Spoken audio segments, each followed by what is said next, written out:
My fellow citizens, this morning I sent to the Congress my third annual message on the State of the Union. It is a long document and contains a review of the accomplishments of the past 3 years, as well as many recommendations for the further advancement of our country in the years to come. Now, those things that have been accomplished are important, and one of the chief ingredients in the achievement we have made is the cooperation that has existed between the Congress and the executive departments in the federal government. Now, some of those results I will enumerate only briefly. The first is the fact that we are at peace. The peace is not always the kind that we should like, one in which we have a complete confidence, but it's still, there is no shooting war. We have the best security posture we have ever had during years of peace. Government spending has been cut more than $10 billion annually. Taxes have been reduced. Taxes were reduced at a time when we were passing from a war to peace economy, and the great tax reduction of that year was made so as to stimulate peacetime activity to take the place of the former wartime production. The national economy is in the general picture in a very splendid shape. The national income is at an all-time high. We have the highest standards of living we have ever enjoyed. The products of our great industrial plant are more widely distributed and the profits from it. More people are working. The only two things in this economic picture that seem to need immediate and drastic attention are, first, the depressed areas where peacetime activity is not caught up with past wartime activity, and the other is in the farm community, where there is, of course, a serious problem existing. Now, to mention only a very few of the recommendations that the message makes to the Congress, I want to point out that first, we are governed by 5 major objectives.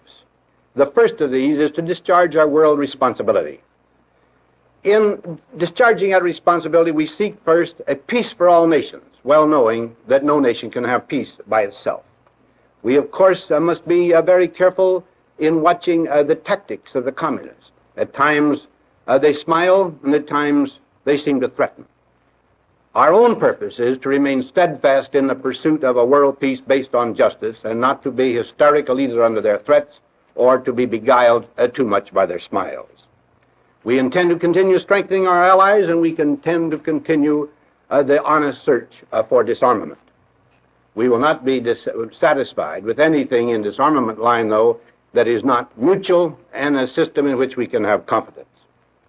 We, of course, seek the constant improvement of our national security through the improvement and development of the most modern of weapons, through the saving of men, and as I said before, we have the highest level of national security we've ever had in this line.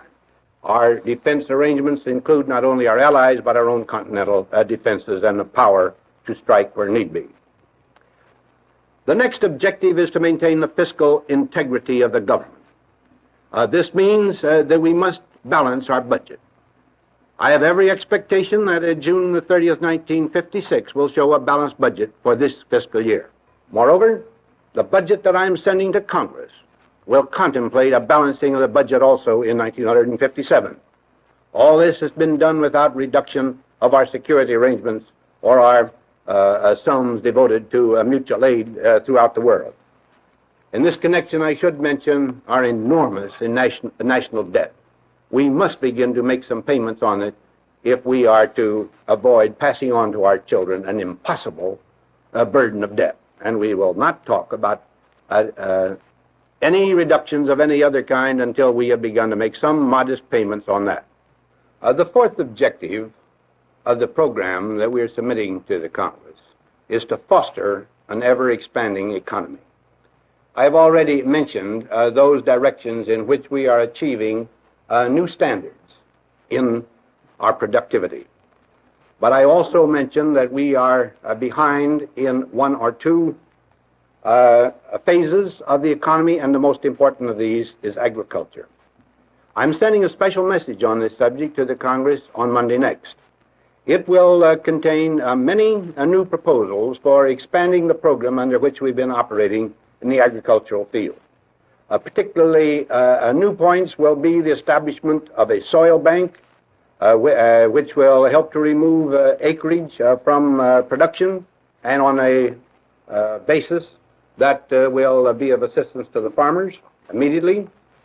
We are going to help remove more controls from the farmer. We're going to go into a program of expanded research, rural development program to help low-income farmers, and there'll be a new Great Plains program. In this same field, there will be new highway legislation proposed and new plans for resources conservation and protection against disaster in flooded and other areas.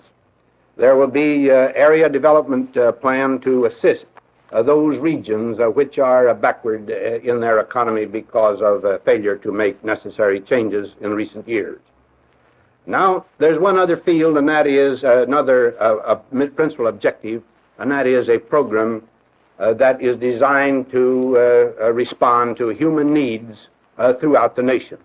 These include school construction, old age and survivors insurance, medical research, health reinsurance, labor minimum wage laws for expanding, the minimum wage laws and for correcting certain deficiencies in the wage hour law, for housing including a 2-year program for public housing, and for immigration revision. Now, these are just a few of the items that are in the message, and they will be, you will see in your daily newspapers. If you care to look, a great detailed explanation of the things I am so hurriedly referring to. But I do pledge the administration to this. We are going to foster the march of science in helping to expand our economy and increase our productivity. We're going to be certain about the security of the United States in this world of today. We're going to continue to seek a just peace, and we are going to devote single-minded attention to the common good of America. All its. Good night.